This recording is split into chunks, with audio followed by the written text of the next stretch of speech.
first of all, congratulations for last night. Thank you so much. How much fun was that? That was really awesome. It was really awesome. Yeah, getting to on stage, accept the award for Durisha was incredible. I texted her as soon as we got off stage, and she wrote back with a lot of fanfare, exclamation points. She's very excited. Very cool. How you guys have done a couple of films together. Is there a Cleveland connection? I was trying to figure out where it is. Yeah, so I actually had worked at a production company that she had also worked at. She was co-directing a film and also producing a film for the production company, and I was associate producing both of those films. So we started working together that way. And one of the films we worked on was called Dispatches from Cleveland, which looked at local organizing efforts around the murder of Tamir Rice in Cleveland. Okay. So as far as Mama Bears, where did you find these two women? Like, where did you find these women, and how did this all come about? Great question. So this all came about because Durisha had read a Huffington Post article that talked about Kimberly and Kai Shapley, who are one of the three families that our film profiles.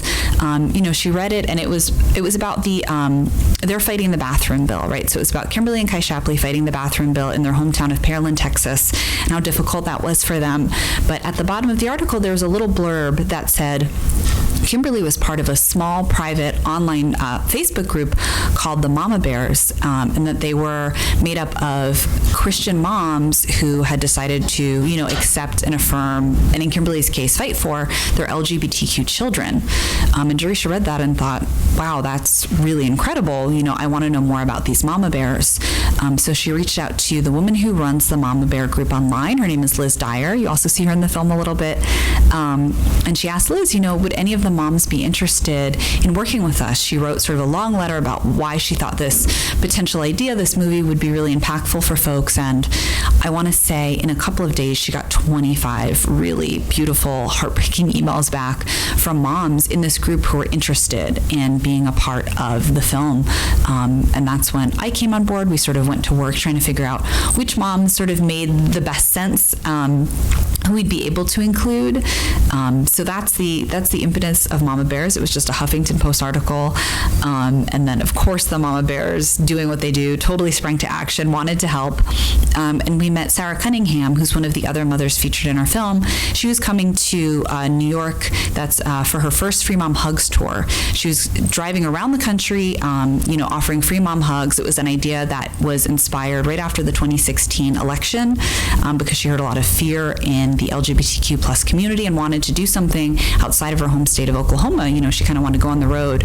So she and a dear friend of her, Laura's Beth, they got an RV. They started driving across country. They ended at Stonewall Inn, and we met them in Philadelphia. So we filmed with them for 2 days. They were our very first shoot ever, and we immediately fell in love with Sarah. We fell in love with her story, and that's how she came on board. So cool. Yeah, our team's based out of Dallas, so the Pearland story captivated, news, but then sadly went away. Your film brought back so many emotions and memories, and seeing us, the politics behind it is so disgusting when you look at it as this kid's being impacted by it. How tough is it to tell this story knowing that the women involved in the Mama Bears Association are so loving, so caring, and yet what they're having to deal with, the vitriol back to them is, it's horrible. It's really tough.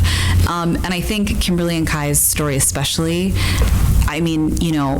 Sarah's story is about, it took her some time to affirm her son, but she did it, and now she's out there like her hair's on fire, right? She started the Free Mom Hugs movement. She started that nonprofit around that. This has become her life's work, and it's something that gives her a lot of joy. It's something that's brought her closer to her son. And then if you're looking at Kimberly's story, Kimberly's story is about basically fighting for a basic right for her daughter, fighting for a basic right for her very young daughter, right? right. When we started filming with them, I think Kai was 5 or 6. Kai's 12 now. And Kimberly is, still fighting. She was still fighting, when we premiered the film, in Texas. That's when, Governor Abbott had just put out that directive saying, what he wanted to have happen was parents who offer, gender affirming care to their children be investigated by DIFUS and potentially have the children removed. So her story started before we started filming with her, before we ever knew her, and it continued, past the edit of the film. So for her, it's a fight, for her daughter's rights. I mean, even technically, it's still going on to this very day. I mean, we have elections in November that may very well, depending on if Governor Abbott continues or not, could completely change the face of things if Beto takes over. So I'm curious, as far as the timeliness of your film. I mean, it could have been timely 3 years ago, but it's extremely timely right now. Unfortunately, it is extremely timely right now. We wish that it weren't. We wish that things weren't happening in the way that they were. The beginning of this year, I think in the first quarter of 2022, there were over 200 anti-LGBTQ+, anti-trans bills being introduced across the nation.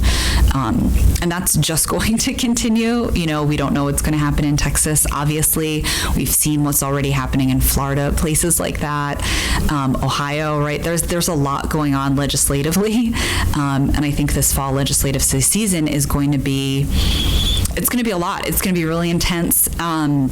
What we're working on right now is actually fundraising for our impact campaign, which has a couple sort of prongs to it.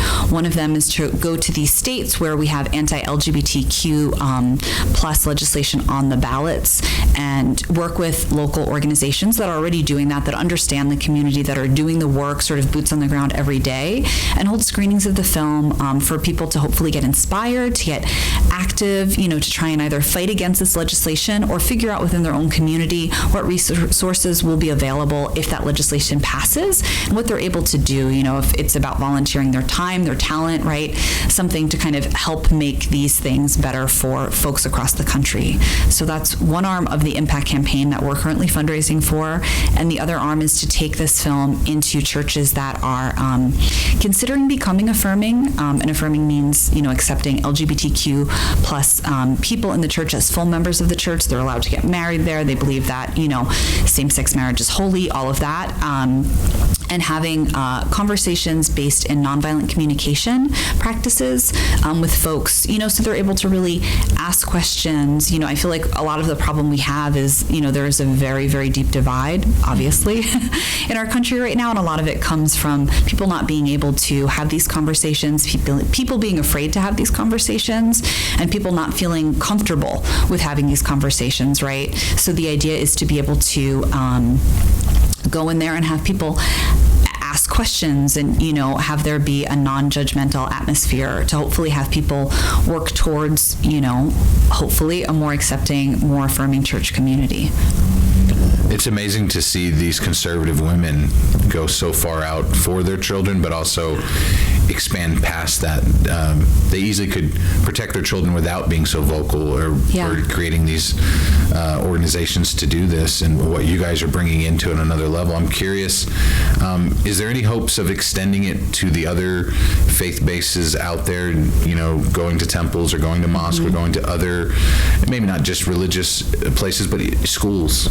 Yeah, so they are actually doing that. So there is a Mama Dragons group, which is based in the Mormon faith. And, we get Catholic moms, Christian moms in sort of the generic Mama Bears group that exists. As far as going to schools, I don't know. The Mama Bears are kind of everywhere. They're moms, right? So they're like really organized. They're on top of what they're doing, and they're really passionate about it. And I feel like a lot of the moms, because the Mama Bear groups now have expanded, not everyone was very religious, right? That's kind of how the group was when it began, when Kimberly and Sarah were a part of the group. And it's expanded out a little bit more. Now it's about, moms on different parts of the political spectrum who want to just affirm their LGBTQ plus children, right? They have sort of subgroups.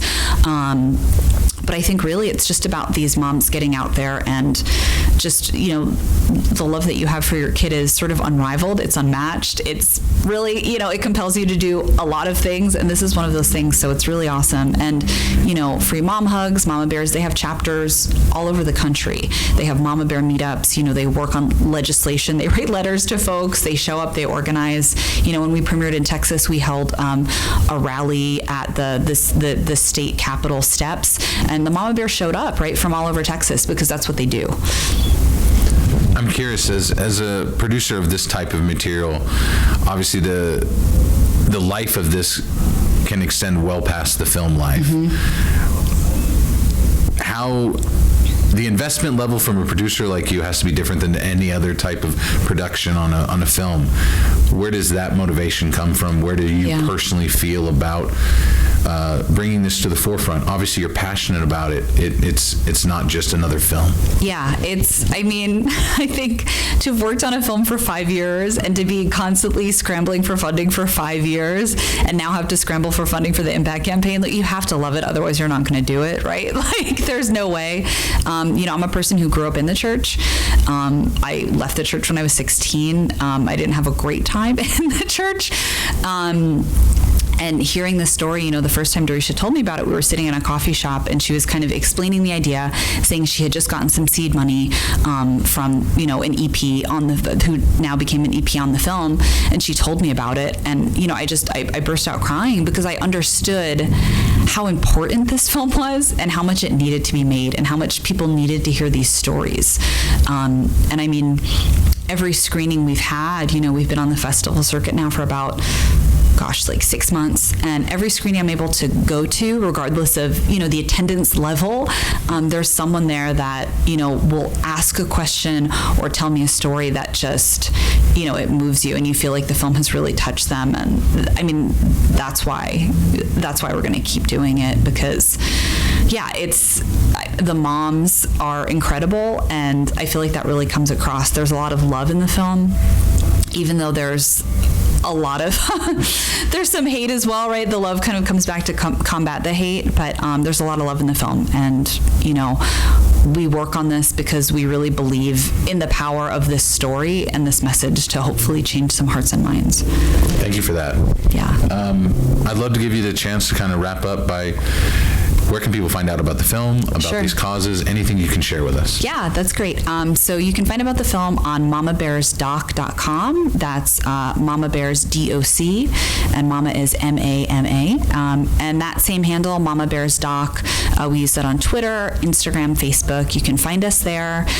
If you want to learn more about the Mama Bears organization, you can go to realmamabears.org, freemomhugs.org. There's a ton of resources on all of those pages. We link back to some of them on our film page as well. Laura, thank you for being a part of this team to make this, but also thank you for bringing Tallgrass to Texas. It's such a special, important thing, so thank you. Thank you so much.